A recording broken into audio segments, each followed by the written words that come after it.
Crabs Locked On Dolphins. Today is Monday, September 5th, and today on the show we are going through our final record prediction for the 2022 Miami Dolphins. You are Locked On Dolphins, your daily Miami Dolphins podcast, part of the Locked On Podcast Network, your team every day.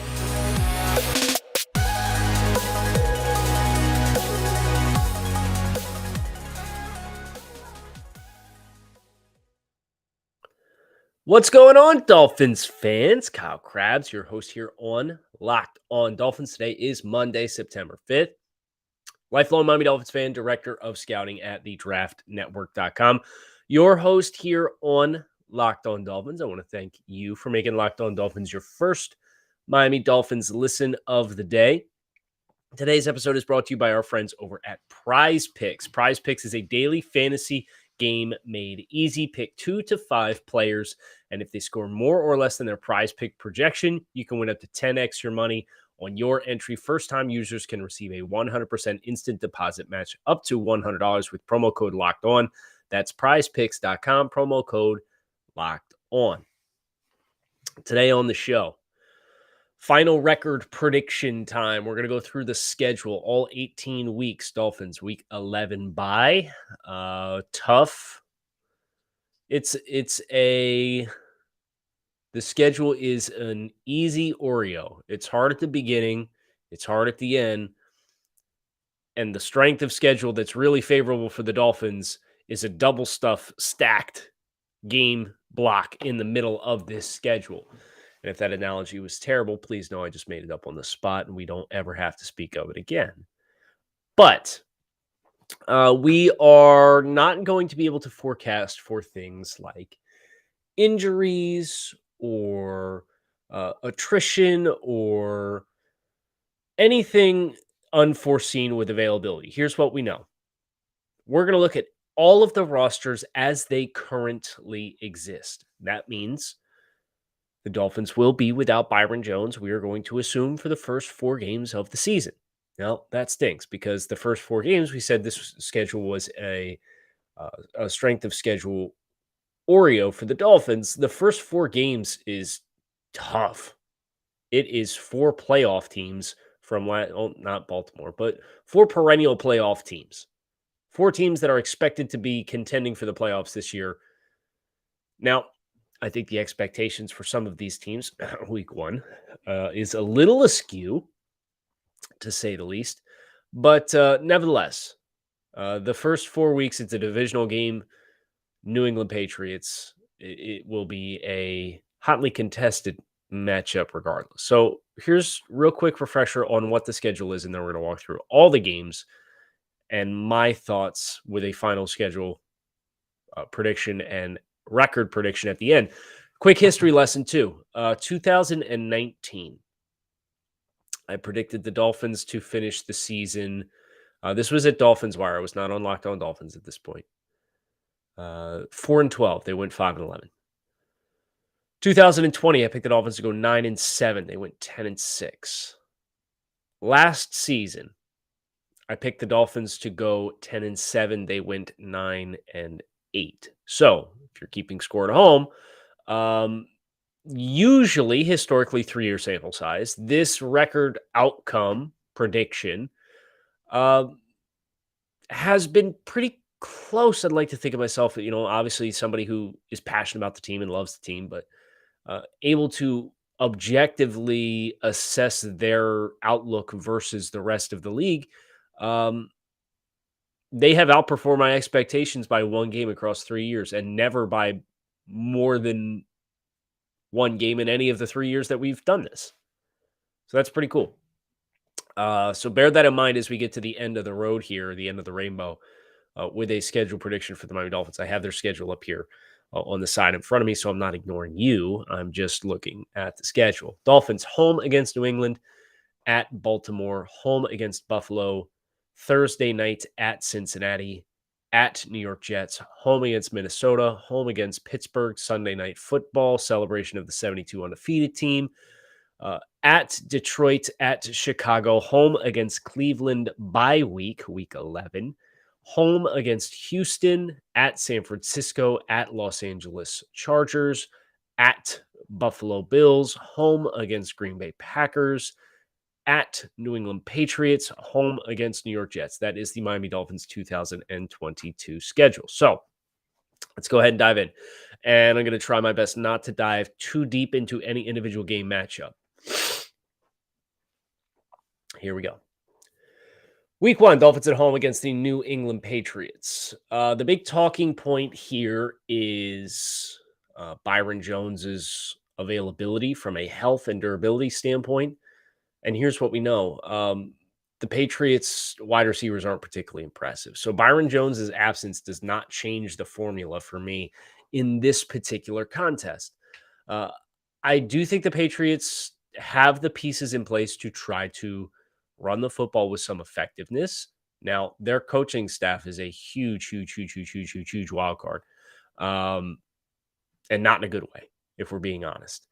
So I look at this contest and I am very, very inclined, and I know historically Miami has performed very well at home against New England, and this is the worst iteration of a New England team that we've seen in a couple of years, or in a really long time, with the exception of maybe 2020. I'm going to pick Miami. Miami at home to start the year with a win. This would be their 4th consecutive win over the New England Patriots. I just think Miami at home, they kind of have a talent advantage that's clear and obvious here. Byron Jones, I don't think they're going to be able to capitalize on that. Miami 1-0. Now, interestingly enough, week 2 at Baltimore. I also don't think Byron Jones's absence is particularly impactful here. Quiz question. Can you name the 3 top wide receivers on the Baltimore Ravens?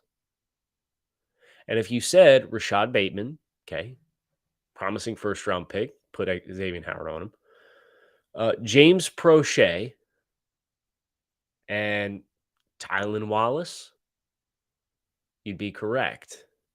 I mean, do we need, if we need Byron Jones to cover Tylan Wallace or James Prochet, we got bigger problems on our hands, right? So this is not a Byron Jones impactful absence either, in my mind. Here's what I will say.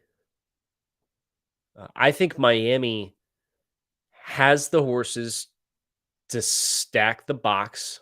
We don't know how available J.K. Dobbins is going to be as well. He's kind of questionable for week 1. They went out and got Kenyon Drake and Mike Davis at running back. They're going to be a mismatch team. So I think for the Dolphins defensively, this is a really important week to have the safeties at the top of their game. Offensively, Baltimore is not particularly good on the second level. Their linebacker core, they've got some speed in Patrick Queen, but they're not overly accomplished. And I do think their trenches are, they are going to be very well adept to stop the run when you try to run directly at them. Their key players, they're really good in the secondary. I think this could be a big run game opportunity for the Dolphins. How much cheese can you give rookie Kyle Hamilton? And can you make the corners tackle with consistency and get outside? I think Miami can win this football game. Obviously, we saw what their zero packages did to Lamar Jackson. They've had some time to assess that in the offseason. But I still think, that from a talent standpoint, they don't really have the pieces to offset that. So I will pick Miami to win in week 2 in Baltimore. And before everybody gets too excited, just please know the first 2 games we talked about how Byron Jones's absence will not be felt. His absence will absolutely be felt in the next 2 games. Home against Buffalo, in Cincinnati on Thursday night in a short week. Well, you can take the dynamics of short week in Cincinnati and know that it's Jamar Chase, it's Tyler Boyd, it's T. Higgins, and then you got Joe Mixon. Like they have so many skill players that are very, very impressive players, and the development of T. Higgins has been really helpful for them, and that gives them, I think, a really troublesome layer for Miami that Byron Jones not being available for is going to hurt. And that being a road game on Thursday night. Historically, teams do not perform well on short weeks on Thursday Night Football when they're on the road. The Cincinnati's getting the dub. Now, Buffalo week 3. I really want to believe that this is the year that Miami takes a game. I really do. And I could boil this thing down and just be really simple and say, hey, well, I'm not going to give them a win until they take one. I'm not going to give them the benefit of the doubt. And that's probably still where I'm going to end up here. But as I just talked through this for a minute, Buffalo managed to get better in a couple of different spots. Von Miller. Now, I do think if you run the ball at Von Miller, you can probably test him a little bit. So I think you can offset Von Miller a little bit. I think the rolling pockets will help to offset Von Miller as well. They no longer have Jerry Hughes. They no longer have Mario Addison. They went for more athleticism in the trenches on both sides of the ball coming into this year. That was the big point of emphasis. Now, I do think Miami will have more sustainable offensive success. I don't think that should be a question than what they've had recently against Buffalo and what Tua has endured against Buffalo.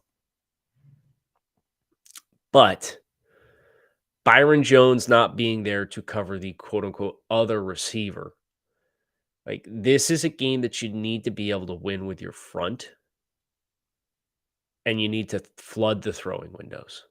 Like you can't blitz him. He's too good. He's too big. He's too strong. He's going to extend plays. He's too mobile. His arm is too good. You can't blitz him with any level of consistency. You have to be able to collapse with your front. And I just don't know that the Dolphins are ready to do that just yet. You're encouraged by the development of Jalen Phillips and Melvin Ingram obviously being a big piece. I think there's a formula for Miami here to be able to do this. But I will ultimately pick Buffalo to win because at the end of the day, if it's on the fence, however many straight wins, go take it, man. Make me wrong, please. I'm so desperate to be wrong about this darn matchup. Please. Please make me wrong. Before we go any further, I got to tell you about our friends over at Prize Picks. Prize Picks is the new way to do daily fantasy football. It's really cool. So it's you versus the house, right? So you set up your parlays, and you can pick a couple different where they've got lines for stats, right? So it's over under passing yards, over under receptions, over and under touchdowns. But they have it for all different kinds of sports, right? So, but if I just want to do a football one, for example, I said I want to take Mahomes to throw over 320, Derrick Henry to rush for under 85, Tyreek Hill to catch more than 3.5 balls, and Cooper Kupp to score more than a half a touchdown. You put those together, you could win up to 10x your money with your winnings. It's really fun. You're not competing against other people. You're competing against the projections.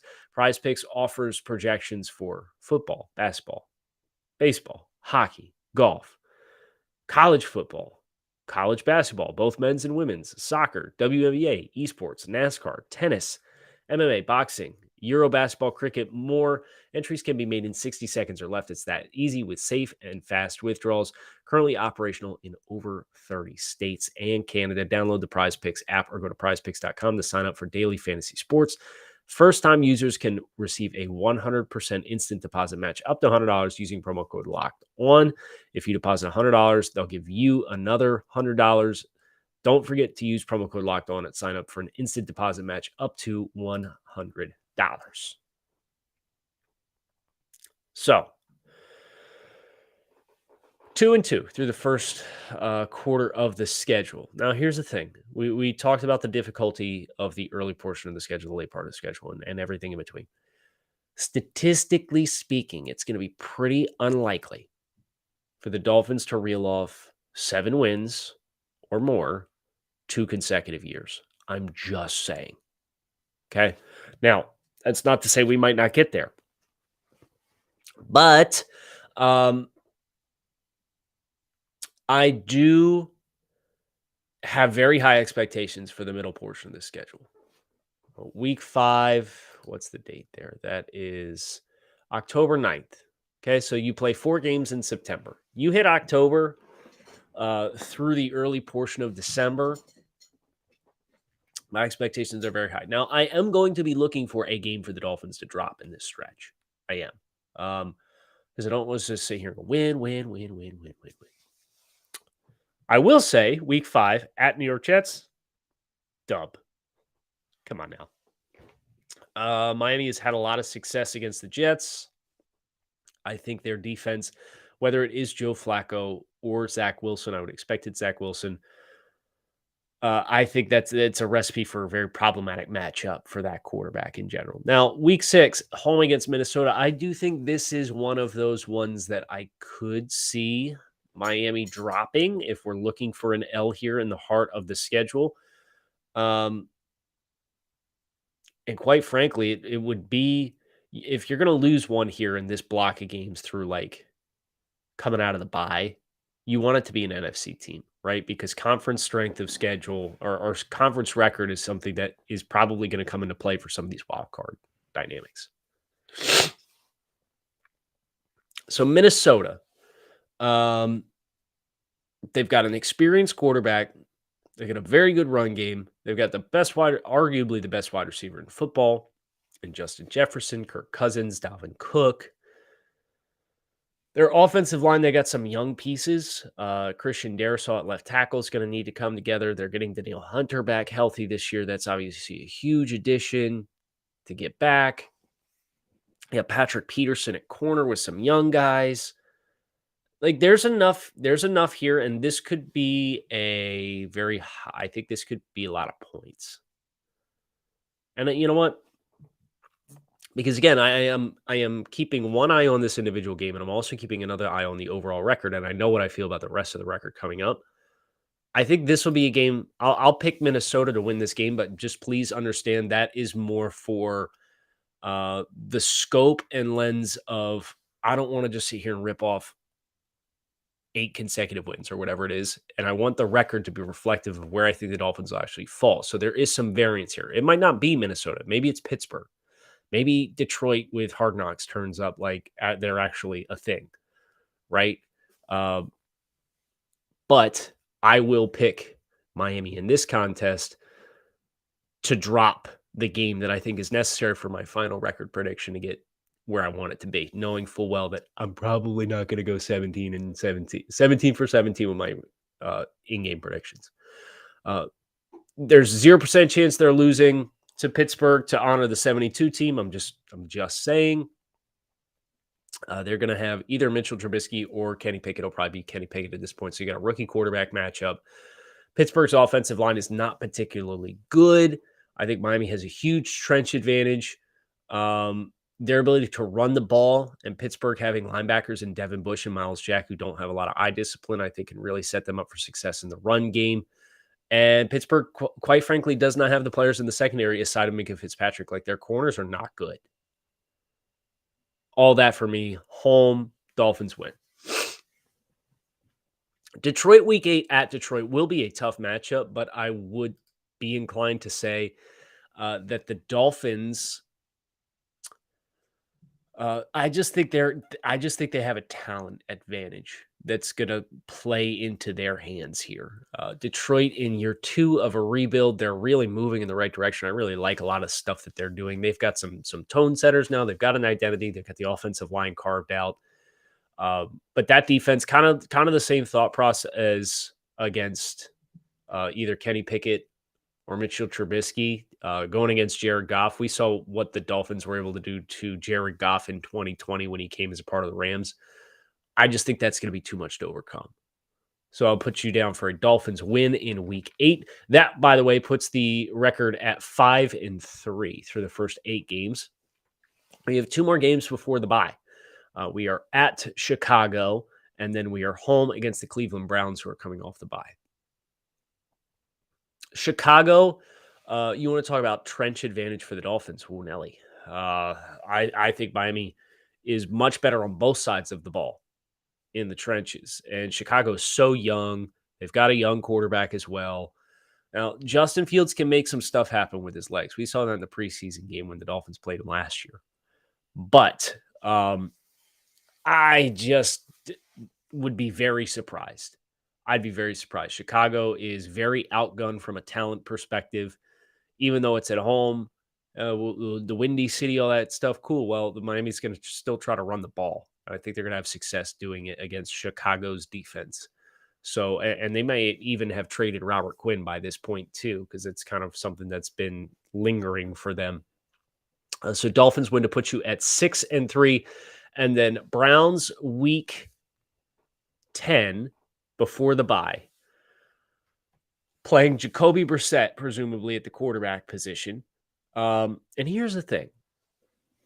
The Browns wide receivers are Amari Cooper, who I wouldn't trust Jacoby Brissett to be able to get the ball to with any level of consistency. Anyway, David Njoku at tight end. Okay, he's a good player. Donovan Peoples-Jones and David Bell are your like, it's the offensive line. And by the way, the offensive line, it's they got Ethan Pokic at center now. They supposed to have Nick Harris. He went down with an injury. So you've already lost the heart of your offensive line in the center. So I think Miami's defense can have a lot of success against Jacoby Brissett. And then from a offensive standpoint, you just don't shoot yourself in the foot, right? You know, this is probably a game that you draw out and you let Jacoby Brissett make the mistake and blink and let the turnovers happen that way. Dolphins win puts them at 7-3 going into the bye week.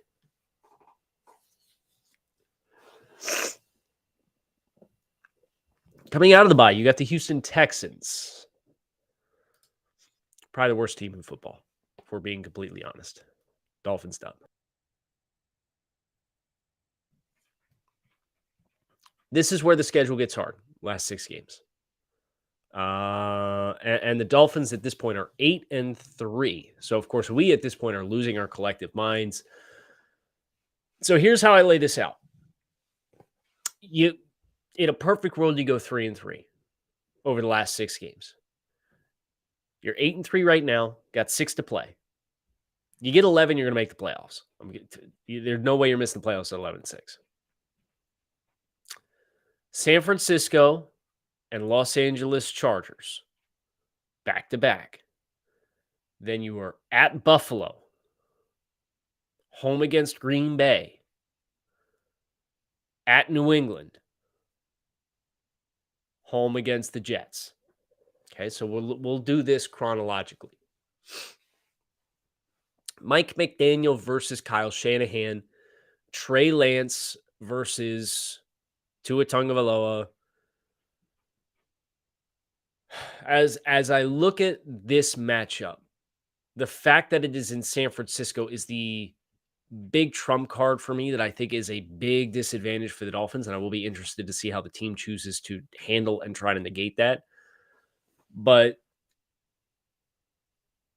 San Francisco has some elite football players. They've got an elite player in Nick Bosa. They got an elite player in Fred Warner. They got an elite player in Trent Williams. They got an elite player in George Kittle. They've got a very dynamic athlete playing quarterback. Miami, what can you match? I think Miami can match most of this.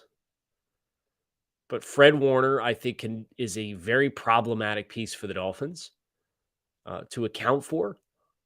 And there's also the coaching component of Mike McDaniel going against Kyle Shanahan. If this was at home, I think I'm picking Miami. But because it is in San Francisco, I'm going to pick the 49ers to win this game. The following week is the Chargers. Are the Dolphins going to stay out there for 2 weeks? I don't know. But if you do, I think it really negates the body clock thing, right? And now it becomes much more of, okay, let's talk talent. Let's talk availability. Justin Herbert, I think, is a quarterback that you can heat up with pressure. And he's going to eat, right? Like your expectation is you coming in, he's going to throw for 350, right? But can you get the 2 picks? And I think Miami can. The Chargers are improved on the offensive line. They do have a rookie at right guard in Zion Johnson, excuse me. Zion Nelson's at Miami, University of Miami, showing my draft stripes here. Rashawn Slater at left tackle is very, very good. They got Matt Filer and Corey Lindsley on the inside as well. To go with Keenan Allen, Mike Williams. They got Gerald Everett at tight end. The running game is going to be good. Here's the thing about the Chargers. The interior of the defense is not particularly good. Their linebackers and their interior defensive line, like, yeah, you got Khalil Mack, you got Derwin James, you got Joey Bosa, you got J.C. Jackson. I don't know that they could stop the run. Just being completely, I don't know that they could stop the run if you could run between the tackles. So with that in mind, I think Miami has the corners to match up with their offensive weapons. I think they have the pressure package to force some mistakes. And I think Miami's going to be able to run the ball. All that adds up to me. Well, shoot, I'm going to pick the Dolphins to win the game against the Chargers. Miami at Buffalo. This one, we hemmed and hawed in week 3? About not wanting to just say, oh, well, we're not going to give the Dolphins the benefit of the doubt. Talk about the matchup. You're in Buffalo now, late in the season. It's going to be cold. What's the date here? It's December 18th. Yeah. I'll believe that one when I see that one. That's a loss. So that puts you at 8-3,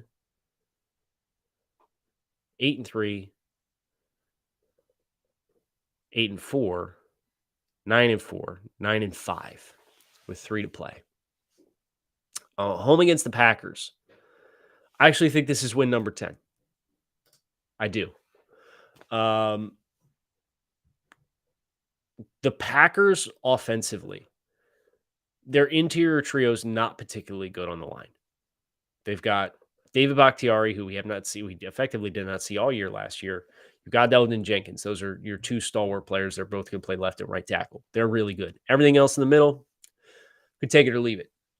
They've got 2 running backs in A.J. Dillon and Aaron Jones. Robert Tunyon's your tight end, which I don't think is particularly problematic. Their wide receivers are a bunch of guys who are over the hill or just getting started. And I think Miami, from a coverage standpoint, has a really good advantage there. It is obviously at home. This is a cold weather team that's going to be coming down to play in South Florida on Christmas Day. Defensively, you just got to protect the football. And I think it's going to be one of those grinded out type games. But I think Miami can cover Green Bay just as well as what Green Bay can cover Miami. And the fact that it's at home is going to push me for a win here. So that's 10-5 with 2 to play. At Patriots and home against the Jets.